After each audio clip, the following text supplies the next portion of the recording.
Good night. Thank you for tuning in to Truth and Justice with Vivian King, and I'm your host, Vivian King. Tonight we're going to be talking about a true crime story. We have in the studio tonight Minister Quanell X, who is here with a community member who he is trying to help through a criminal case that's going on in the criminal justice system right now. The young man's name is Billy Paschal. He's 20 years old, and he's charged with aggravated assault of a police officer. I want to start off by saying that we in the community respect law enforcement. We respect the job that law enforcement has to accomplish, and we all need to work together in this community.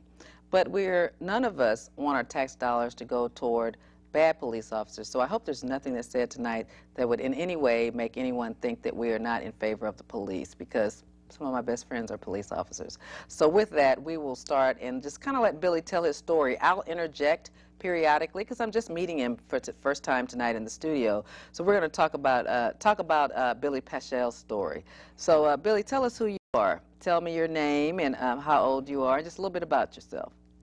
Well, my name is Billy Paschal, Jr. I'm 20 years old. I graduated from Phyllis Wheeler High School. I was drum major there for 2.5 years. I also graduated of St. Marcus Job Corps training facility.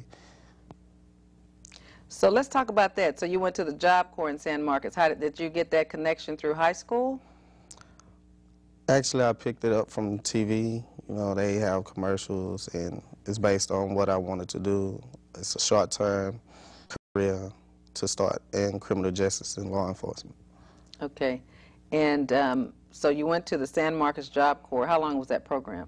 6 months. And when you left that program, what type of certificate did you have for job training? Certification of a level 2 security officer. Now, is that a non-commissioned Yes, officer? ma'am.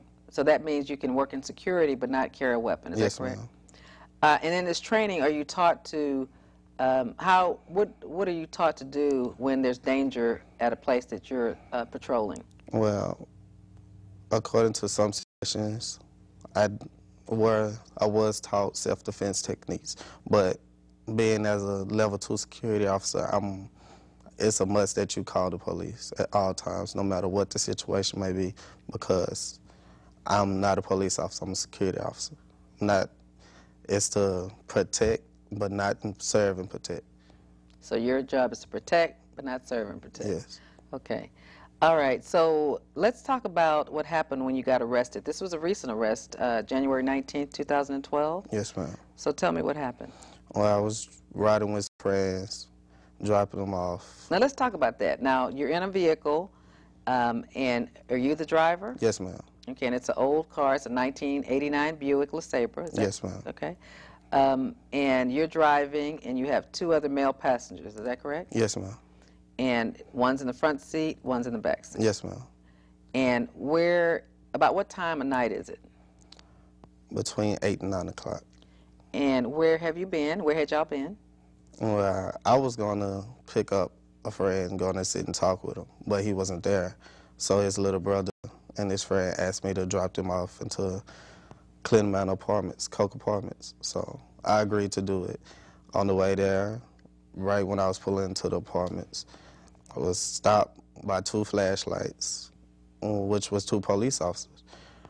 So coming over the speed bump, I put my car in park. First thing he did was come to my door, open the door, told me in my ear, I should have shot you in the back of your head. Now, at the same time, I'm wondering, what did I do?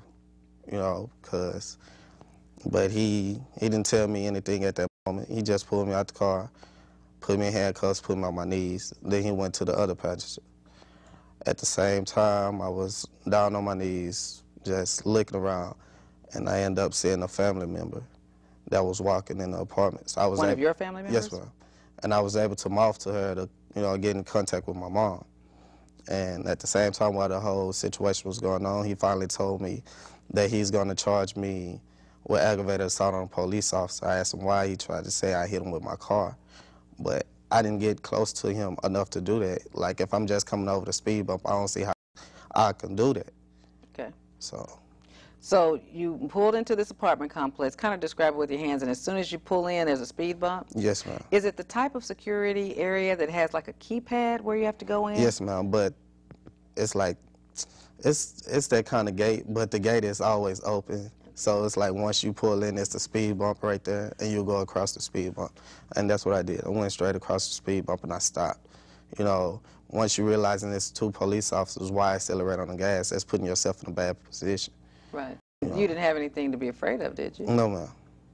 You didn't have any drugs or alcohol in the No, car? ma'am. In fact, you said you don't even drink or smoke, do you? No, ma'am. Okay. So when you pull over this speed bump and stop, you said the car officer pulled you out. So I'm visualizing an officer going in, opening your door, yanking you out of the car. But that's my vision. Tell us what happened. That's exactly what happened. He opened my door. Your car wasn't locked? No, the car doors wasn't locked. He opened the door. Was the window rolled down? No, the windows was up. He pulled me out the car. And when he pulled me out the car, he grabbed me like by my shoulders and he whispered in my ear, "I should have shot you in the back of your head." And from there, he put me in handcuffs and set me on my knees. Wow. And what did you do? I mean, I just sat there. What could I do? I was in a T-shirt, some jeans, and some house shoes. Mm-hmm. So, I mean, I was obviously stuck right then and there after he pulled me out the car. Had that ever happened to you before? No, ma'am. You hadn't had any encounters like that with police officers No, before? ma'am. Did you think you did anything to attract the officer's attention? I mean, besides being young, at the same time, like I said, I'm 20 years old. I went to Wheatley for all 4 years. I was a band member there, so I was a percussionist there, and I like loud music, especially if it got bass, drums, and stuff like that. So I have a sound system in my car.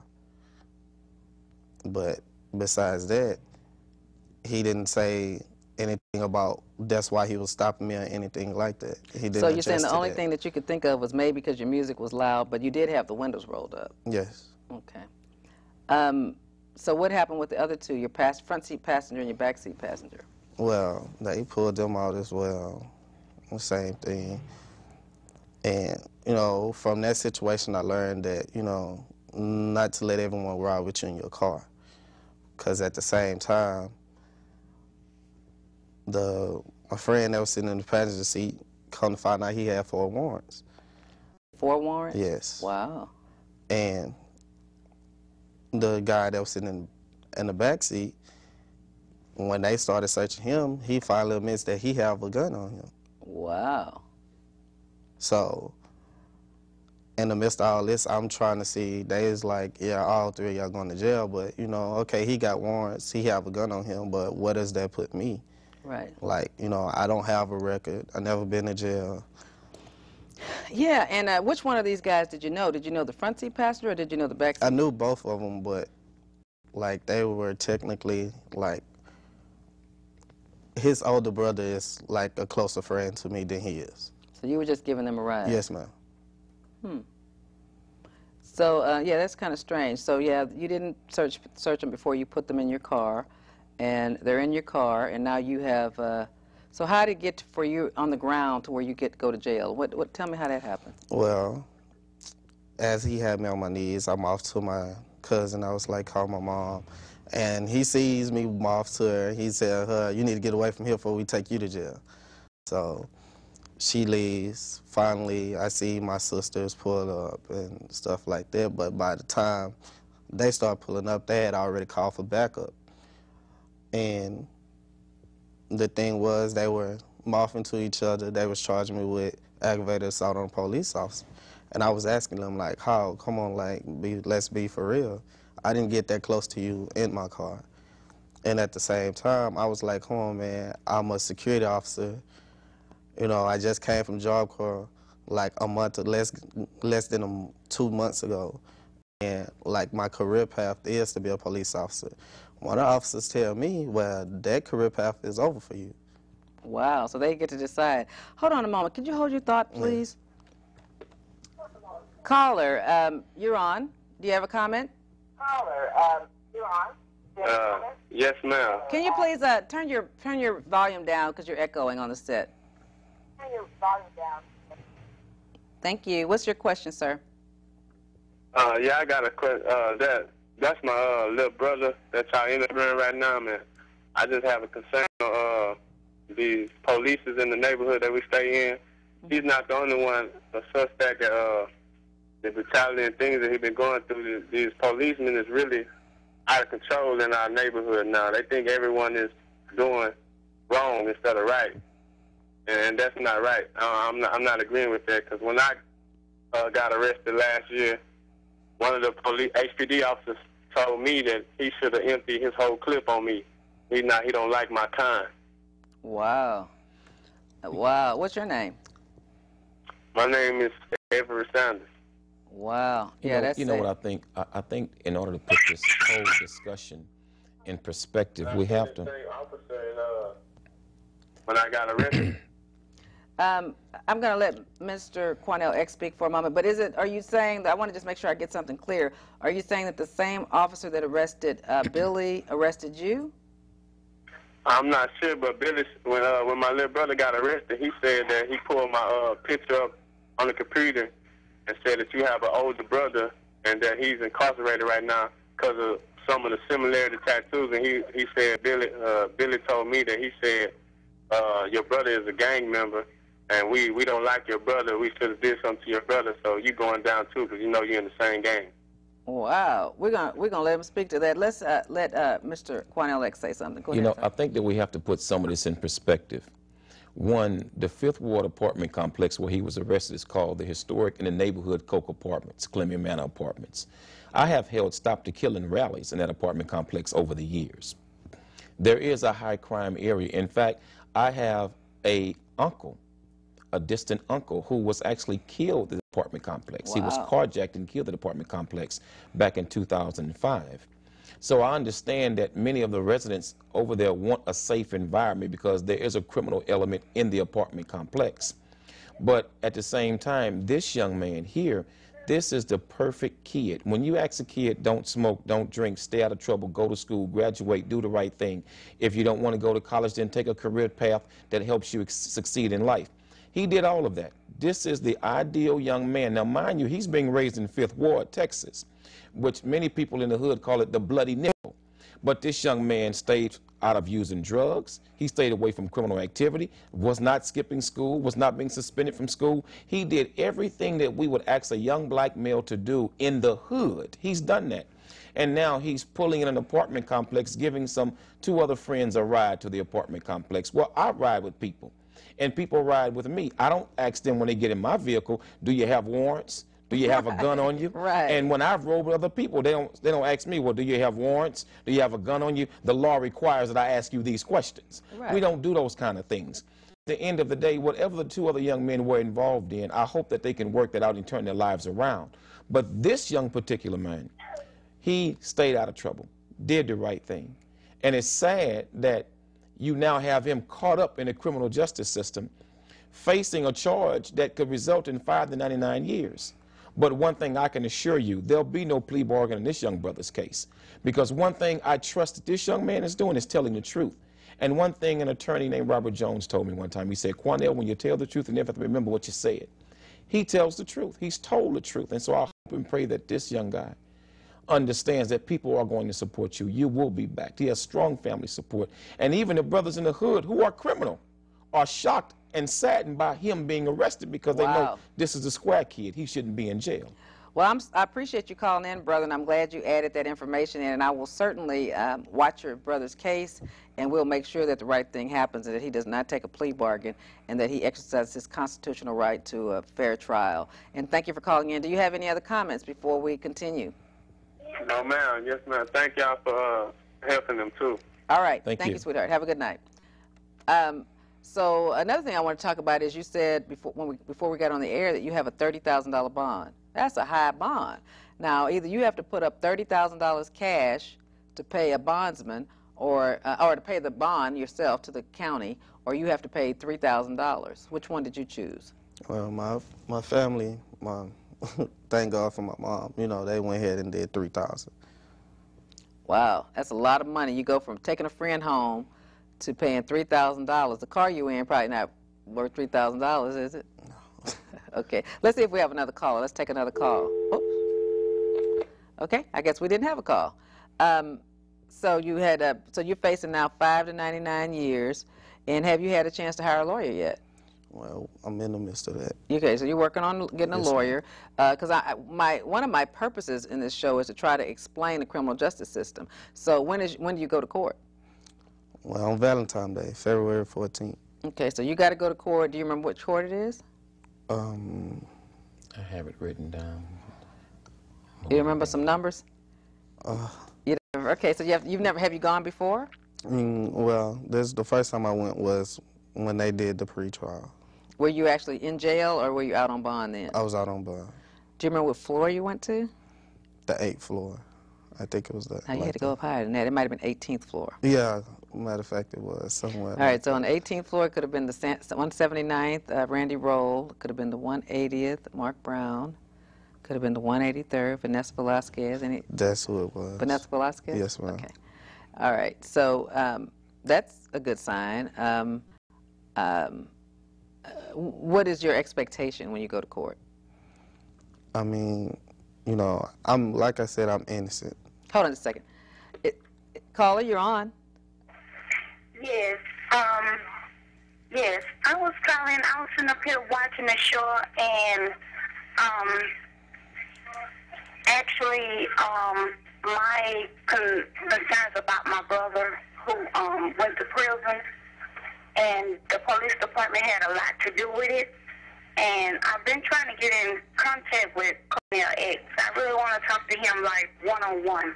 My brother is out now, but a lot of stuff went wrong with the court system. And I wanted to know, is there any kind of way like I could get a number to talk to him? I can't. Or have my brother to call him? I can't give out numbers on this public access station, but I'm sure you can Google him. Yeah. Can you just Google him on the computer, Quanell X, Houston, Texas, and I'm sure his identifying information will come up. But do you have a comment on the young man's case that's on that's talking tonight about how he was treated, just as a citizen? No, actually I don't. I'm a truck driver, and I just got in town, and I was just flipping through the station, and, you know, I seen a young man, so I just decided to check it out.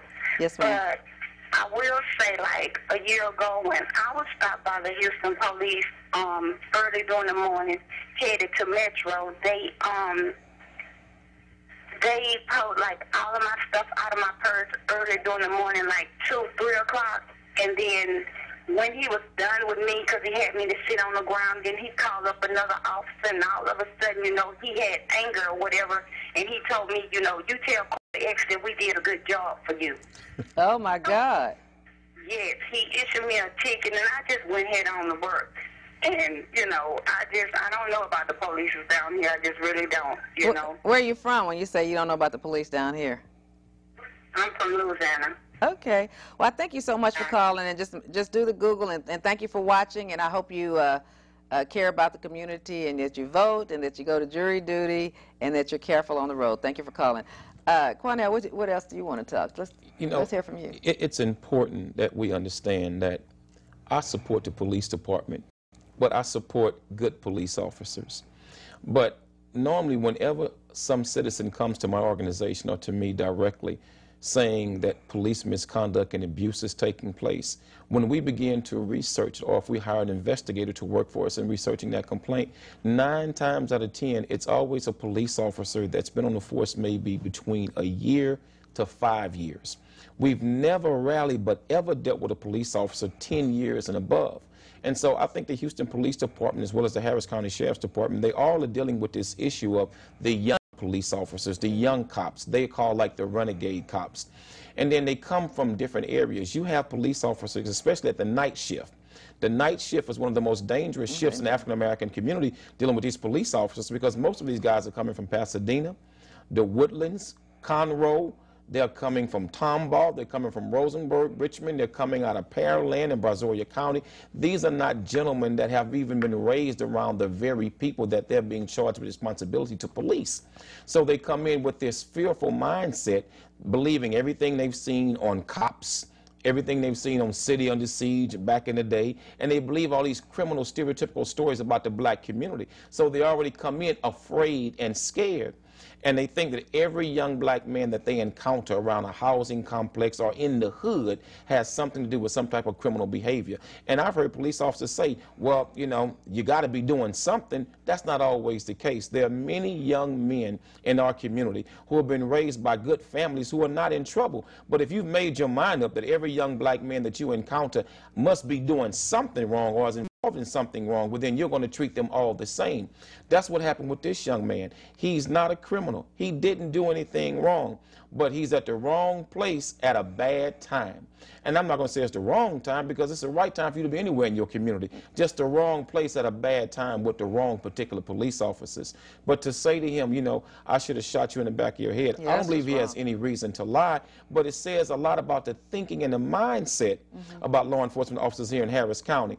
And so what they do, I'm going to tell you what they do with a young man like this. Can you hold that thought for just a moment? You're doing good, but can you turn your TV down and then talk to us? Tell us your thoughts.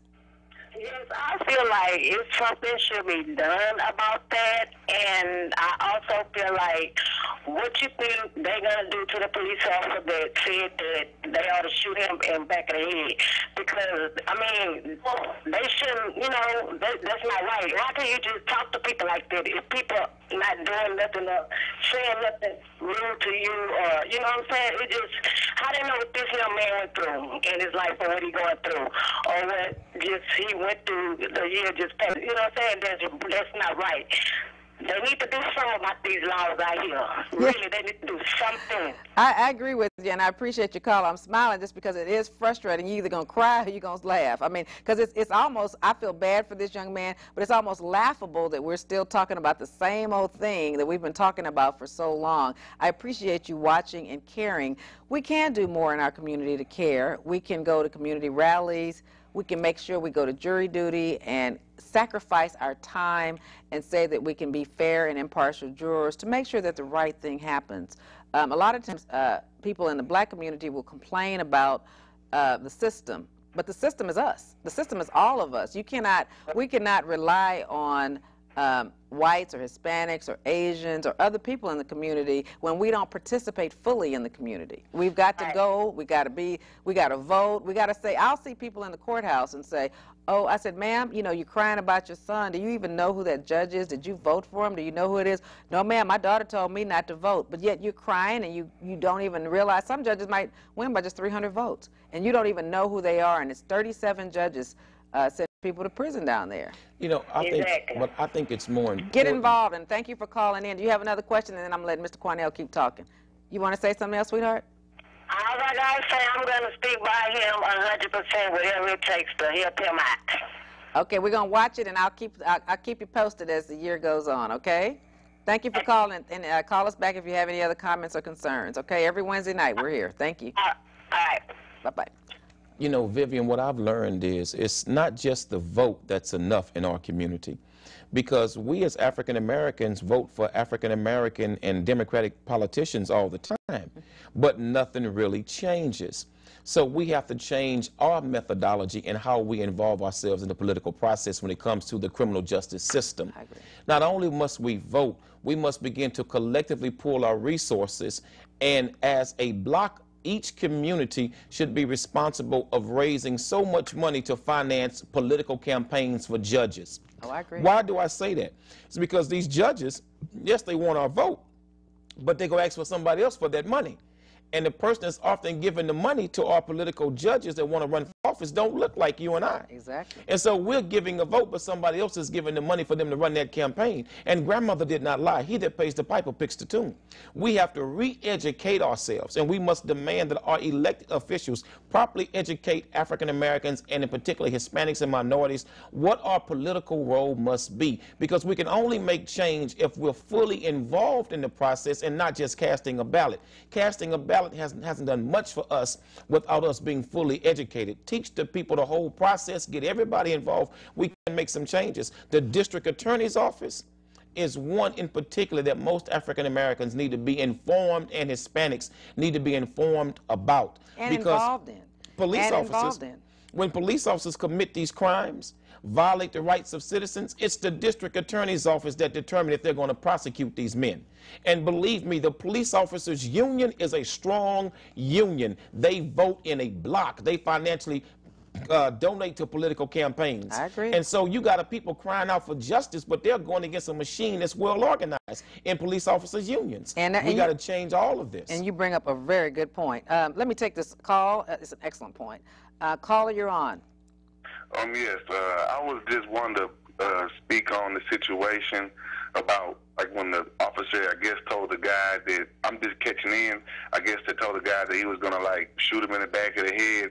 And I think what happens is with a lot of these police officers, they think that they can say what they want to say and do what they want to do and get away with it because nobody's listening. It's just you and the defendant, whoever's right there. Because I would happen to, I was in a situation last year where the police had pulled me over and beat me up pretty bad and was calling me niggers, and they were black cops, and they were calling me the N-word, and you know, and being very rude and stuff like that, and throwing trash on me and stuff like that. And it took me like almost like a lot of money from my family, pitching in money just to beat the case, because what they said was that when they was pulling me out the car, that the police door had struck the cop in the knee, and that was an assault on the police officer. And you know, just by what you're saying, I believe you, sweetheart. You sound very honest. And it was an accident. And I mean, when you work with people, you're going to have accidents. Like truck drivers are going to have more wrecks than other people. I mean, if you work in a violent environment, there are going to be nicks and scratches on a police officer. But you can't charge people every time it happens. So did you file a complaint when the case was over, sir? No, because I'm going to be honest with you. My lawyer, we were going to do all that. I mean, these folks end up going from, this is a true story. You can look it up. My name is Kevin Jenkins. It went from 50 years they was offering to 25 years to all of a sudden, okay, we'll give you time served. You know, and I would just listen to part what made me catch the station, because the ambulance, even the ambulance driver had to step in and say, like, the police were like, they didn't ask for any medical attention. And matter of fact, we were trying to, you know, give the guy on the ground, which was me, the medical attention. The police officer told us to go away. I mean, so it's a lot of shadiness going on in this system. You know, I'm just like, right now I could be locked up somewhere in TDC, just basically if I didn't just wait it out and keep on praying and fighting and stuff like that. Let me ask you something, Kevin. Did you stay in jail when you were offered the 50 years because your bond was so high, or were you out fighting the case? Because of my criminal background, I had no bond. I got you. I got you. So you were on. They gave me a bond, then they took away my bond. So you were on parole. No, were you on parole? No, ma'am. Because if you're not on parole, as long as you're not on parole, you're entitled to a bond. No, they had filed a habitual on me and said I didn't. The judge didn't have to give me a bond for 60 days. And I remember, part of my reason for having this show is to educate. So the Texas Constitution says if you've had 2 prior penitentiary trips at different times, then you are assumed or presumed to be a danger to society, and society can have a 60-day waiting period, a cooling off period from the likes of you. You know, I'm kind of exaggerating, but that's kind of what the Constitution means. And so they have 60 days. They have 60 days, and then they have to give you a bond. Listen to me, though, sweetheart. After the 60 days, they have to give you a bond. And so did they give you a bond after the 60 days, or did you just get the time served at that time? They did give me a bond, but it was like, I think, $75,000. Right, and that's outrageous. Yes, exactly. You know, a person that was on unemployment, you know, Right. I just had lost my job that same year, unemployment. They had bank statements and everything, and they still, like, gave me a $75,000 bond. And I remember being in the county and looking through the paper around the election time, and I was seeing that you was running against my same judge, Susan Brown. And I was like, I wish that I was out there, because because I know that it's a lot of these. But you know, Kevin, that run the courtrooms a lot too. Right, but you know, Kevin, that one of the reasons why I did run and I do run is because, just to make a statement so I can go out and educate people, because what's so frustrating to me about the criminal justice system in Houston is that people are not educated. I come from San Antonio, and I've been here since I got out of high school. I'm older. I came here in '76. But in San Antonio, with 5% black, we still knew who the judges were. We voted. They changed DAs about every 8 years in San Antonio, still to this day. Because my aunt, who's 82, who helped raise me, knows who the DA is. She knows everything about them. She knows who the judges are. And it's the news in San Antonio is a little bit better. They talk about what's on the local city hall agenda, what they're voting on. It's in the paper. It's not just like our local news is all who got killed last night, who got shot. What I mean, but they're not educating people. So this is not an educated population as to what your city council people are doing, unless it's bad when they were trying to badmouth Jolanda Jones. But unless they can say something bad and sensational and mean and ugly, you don't hear about it. And so one of the reasons why I am investing in my own community, this is community service for me. I'm not getting paid to do this, I'm paying to do it, is to try to educate my community about the criminal justice system, because like Quanell X said, if you have what we take from the community so much, but we don't give to the community, you got to be fully engaged. I mean, people should be mad enough to where they want to sacrifice their time and their money, because like Quanell says, you know, you knew I might have been running, but did you give me a fundraiser? Did you help me get some sign money? I mean, that stuff ain't free. I mean, a candidate can lose $50,000, $60,000 out of their own pocket just trying to keep up, because this community, this Harris County is 4 million people. And so you have got to get to these people. The way the politics is set up in Harris County is that the person on the top of the ballot, if everybody, the Republican Party a lot of times will go and do straight ticket. The Democrats go do straight ticket, and the Democrats have 40-some% of the vote all the time, so they always lose.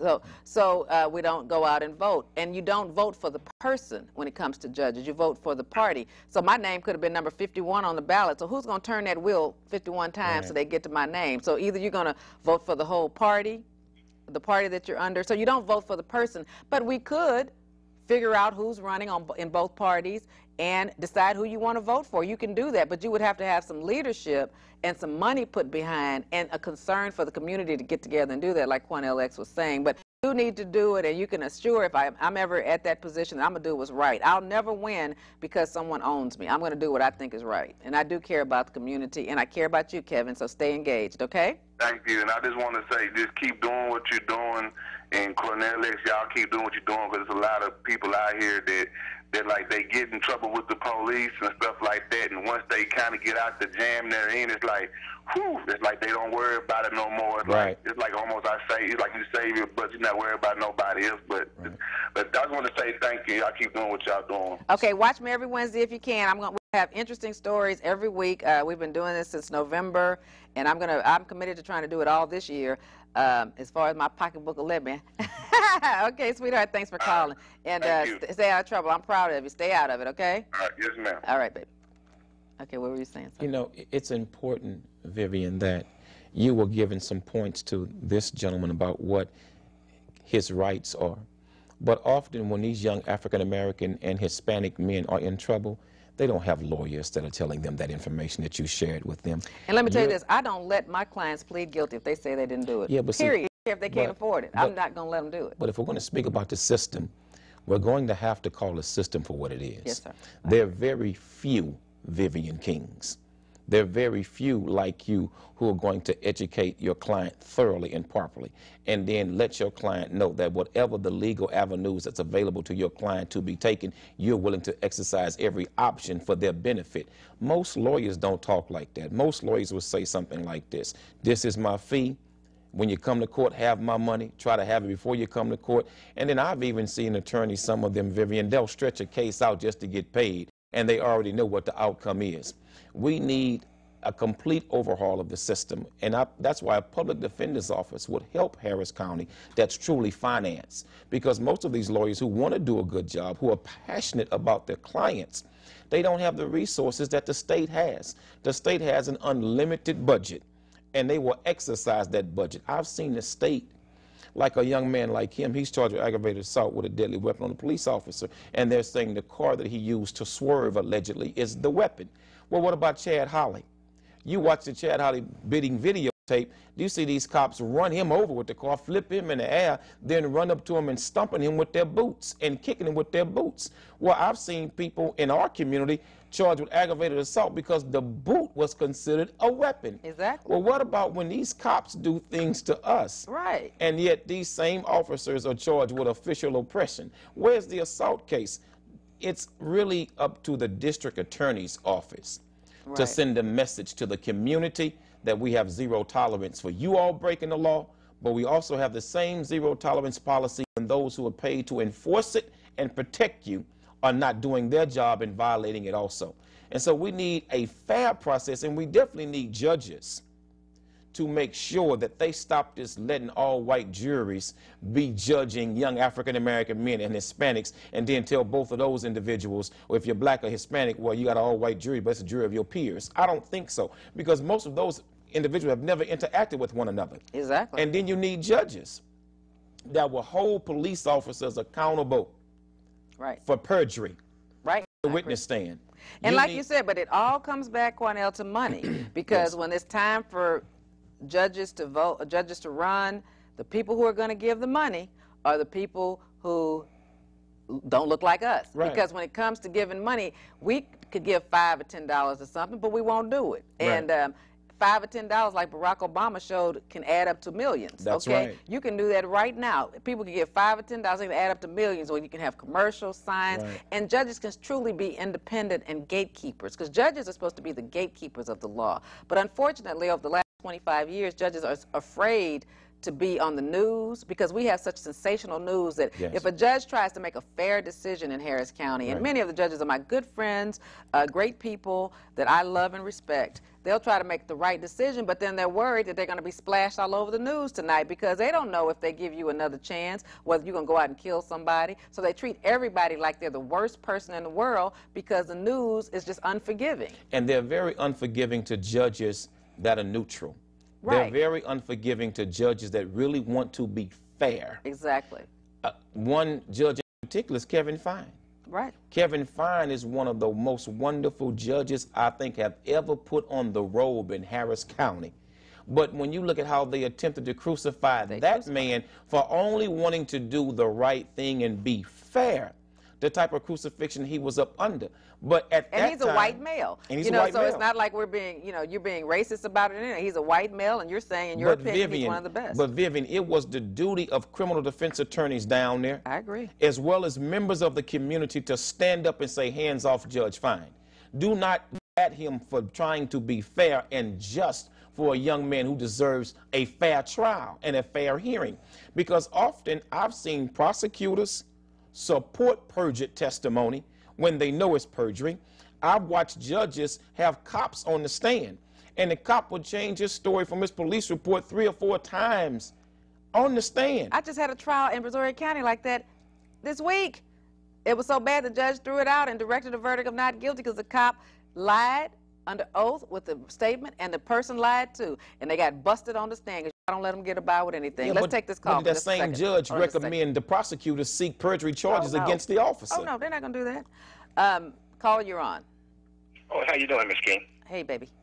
I have got a couple of questions for you. Yes. One is, you always talking about judges and, when judges, when time come up for election. Yes, sir. I've noticed most of the time when judges come up for election, you don't even know who they are. Right. Because most of them are not out there. You understand where I'm coming from? Yes, sir. Okay.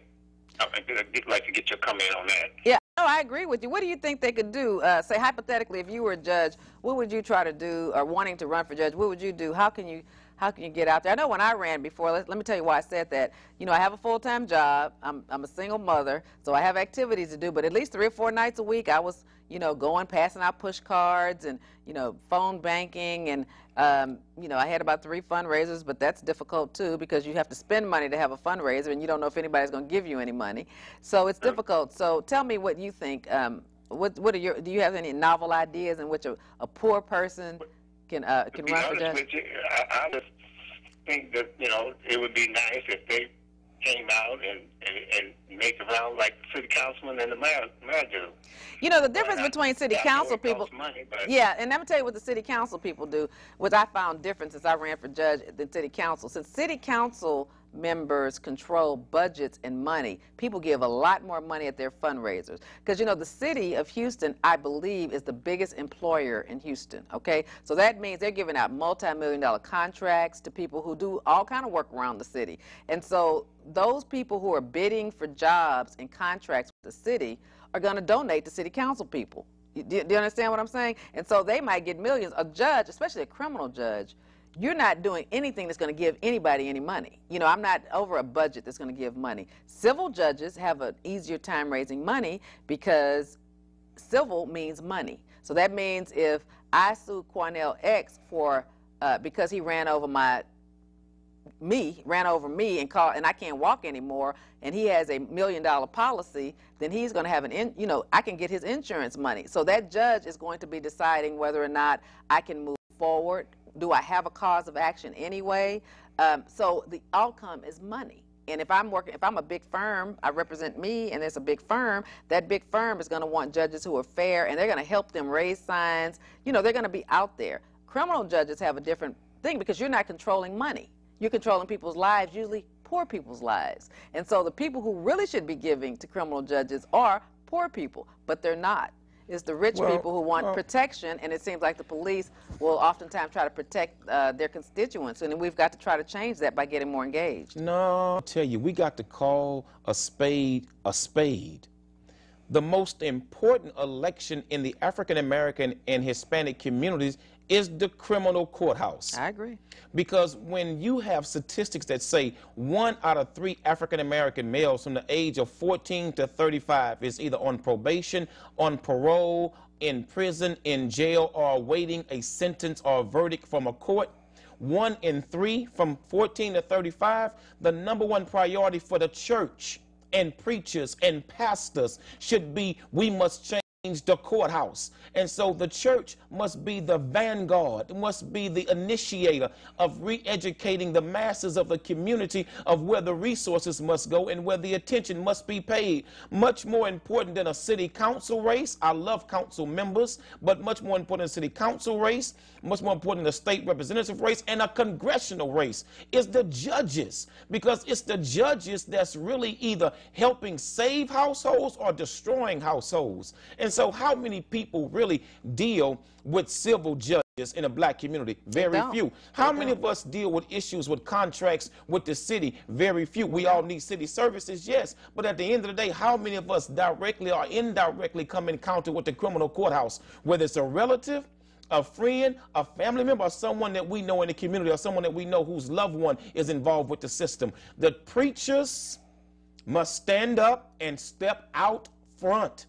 The most important race for all of us is the Harris County Criminal Courthouse. And that's why all of us, including myself, must be out front helping you to get elected.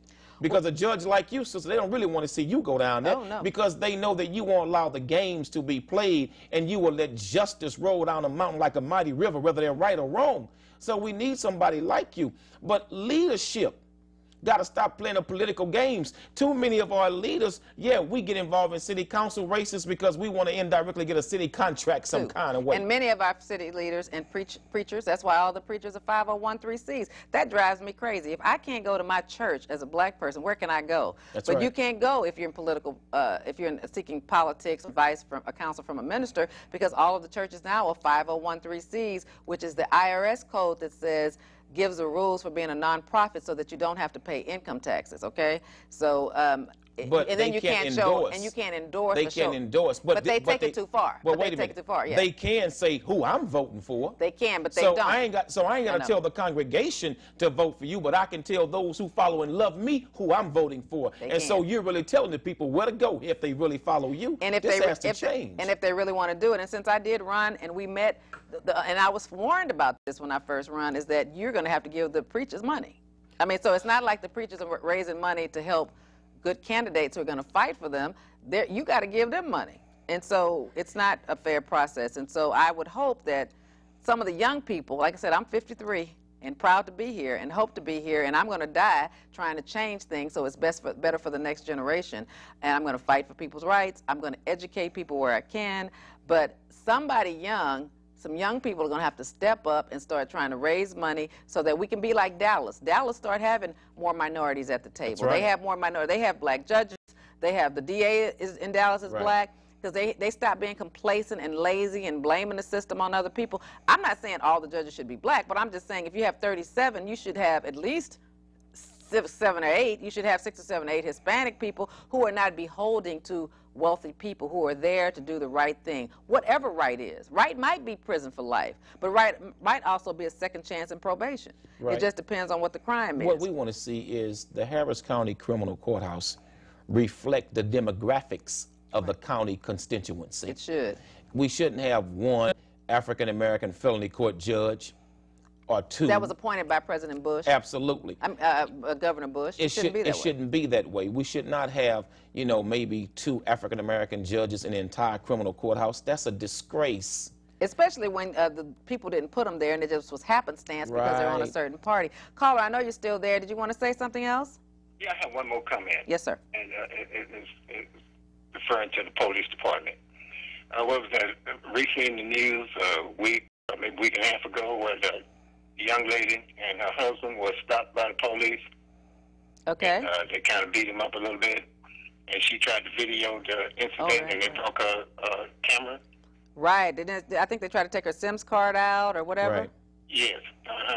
She had an absolute right to videotape that. There is nothing in our law. You know, what's always so interesting to me is that the Republicans are in charge of this county and this state, and they say that they are conservative and less government, less laws. But I've been a lawyer since '92, and Ann Richards left in '94, who was a Democrat, and all I've seen is more laws, more laws, more laws, more laws. So what bothers me is that there are a lot of laws, but there are no laws to control you videotaping whatever you want to videotape. And her civil rights were violated.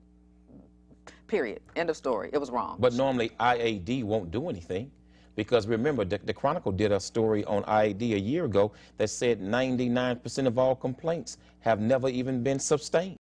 And the ones that they could find that were sustained was complaints by other officers against other officers. Right. Not by a citizen. And I was a hearing examiner for the city of Houston where officers complain on officers, and I was shocked that they had so many of those complaints. That's right.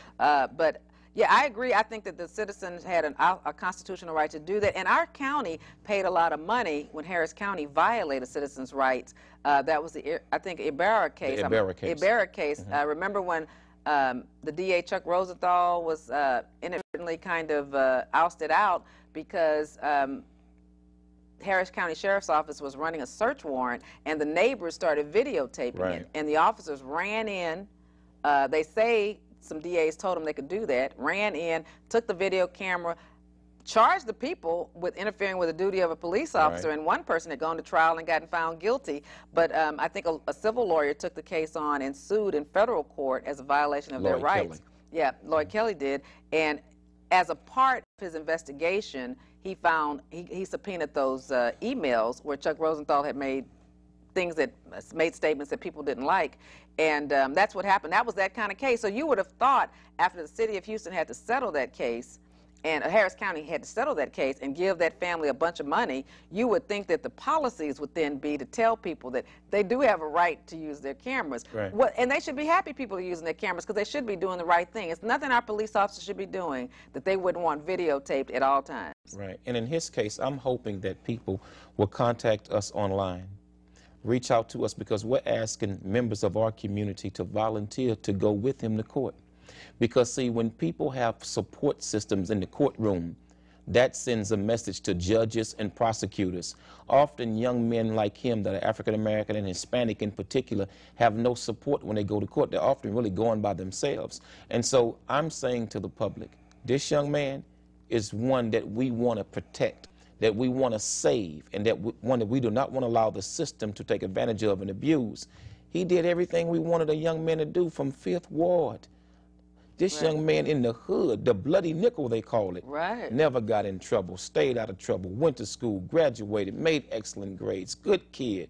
And now he's caught up in the system because he's a young African-American male. Taking somebody home, going over a speed bump. I mean, you go from cops who are supposed to be policing for drugs. They found no drugs, no alcohol, and I'm not even sure if his friend had a weapon on him, if that was illegal, because you can have a concealed weapon in a car. Right. So I mean, the law says you can have a concealed weapon in the car. You can't carry it walking around. Right. But in a car, it's legal to have a concealed weapon if you're traveling. So I'm not even sure that was against the law. But like Quanell X said, who would check their friends? I might give somebody a ride home from the studio tonight. I'm not going to check them. I mean, I'm not going to do that. So, sir, I hope that you can be supportive, and if you have Facebook or Twitter, that you ask people to get involved, and we have got to start electing our own members of the community That's as right. judges, so that we can have someone that we trust as a gatekeeper. That person might not make all the decisions that you want them to do, but that you trust is not beholding to someone else to help finance their campaign, because a person can't finance it themselves. Just to buy 10 signs might cost, you know, $500. I mean, right. signs are extremely expensive. Right. So you can't expect to see, I almost went broke when I ran before. But thank you for your call. Thank you. So anyway, we have about 7 minutes left. So what else do you want to say about his case, Mr. Quanell? You know, I just want to encourage people, you know, to try to get involved with a case like his. His is one of the most ideal cases because it's not like this is a young man that's been smoking weed and a few marijuana possessions, got a juvenile record, was unemployed when he was arrested, wasn't in school when he was arrested. This is a young man that just completed his certification in school and gainfully employed, working, not high. I mean, can pass a UA test any day of the week. I mean, you don't find young men like this. So we need young men like this to inspire other young men out of the Fifth Ward area that it's possible, that it can be done, that you can't escape from being a part of the system. And that we're not going to let the system take him. That's right. We're not going to let the system take him. Absolutely. He's done everything that society's asked him to do. So as the elders in the community, we need to do everything we can to support him. Let me take one last call. Caller, please turn the music down, and you're on. We want to hear from you. Talk to us. Hello, how you doing? Hey, how are you? I'm doing all right. I want to make a comment on about us having more African Americans. Yes, sir. Justice system. We do need to have more African Americans in the justice system because the judges that we have now, they are not fair. The only one that I know of, like Quanell X Billy, is Kevin Fine. That's the best one in Harris County, and he ain't even black. That's right. That's right. I agree. Well, you going to do your part? Oh, yes, ma'am. I'm going to do my part. Okay.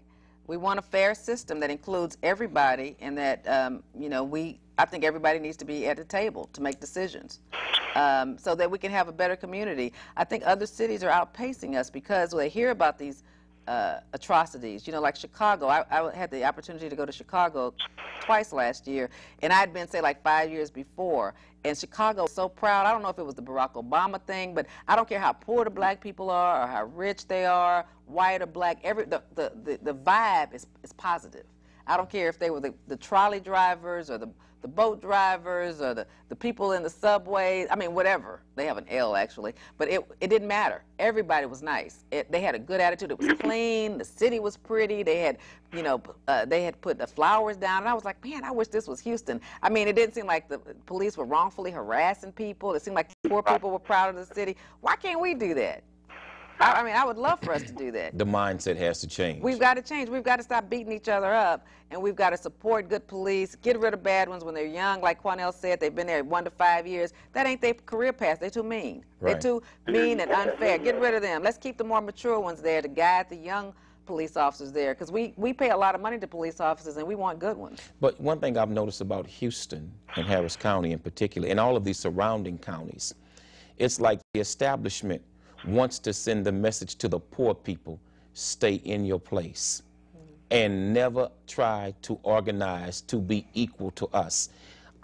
It's blatantly obvious in the South and in Houston and in all of these surrounding counties. The idea of equality for all is a nightmare for many. And so what I'm hoping is that the poor people understand, and those who are just one paycheck away from poverty, the illusion of inclusion, middle class, understand that in the eyes of the powers that be, you're the poor also. If the poor and the middle class could join together and say, look, we're going to make a change and get more involved, the same way we watch Basketball Wives, the same way we watch Baseball Wives and Atlanta Housewives, the same way we want to be at Lil Wayne's concert when he come, the same way when Cedric or one of those plays come to town, or Tyler Perry play, and we just got to be there. Well, remember when Obama was elected, we just had to be there. Well, an election is coming again, and I'm asking everybody in our community this time, and I never say this, but this time, vote a straight ticket, brother, Because when Obama runs this time, they are planning to turn the hands of time back to the 60s. When you hear men like Newt Gingrich and men like Centurion and Ron Paul saying that blacks should ask for jobs instead of welfare, when you hear them saying that we got to get blacks off of welfare, look, these are code words that we got to send people of color back in their place because they've confused their place with the president. One of the most important elections of our lifetime is the one coming up now. It wasn't the last one. The last one was the most historic. That's right. The next one is the most important. This is the most important because this time we can elect a Vivian King. We can elect African Americans to key positions and Hispanics. But we got to, brother, we got to get involved this time because I'm going to tell you something.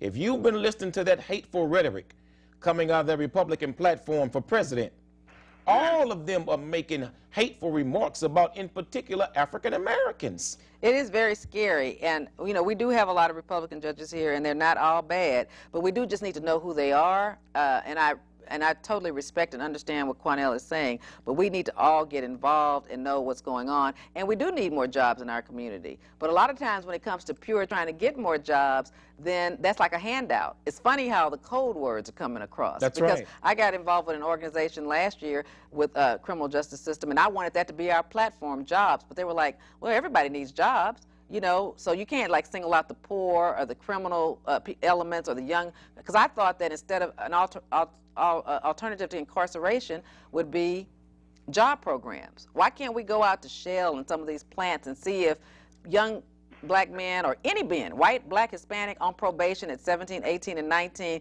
could get jobs where probation is them working there, maybe making $4 an hour or a stipend, whatever we called it, to get the training. Well, you know what? To get the training. If you got big names to go do that, to get the training, now, everybody might not be fit for that job, but at least somebody might be fit for it. Let me tell you something. 90% of these brothers... Thank you for calling. We're about to close it down, sir. Call us next week, okay? Yes, ma'am. Y'all have a good one. God bless. 90% of the brothers wouldn't even be committing crimes if they could get gainful employment.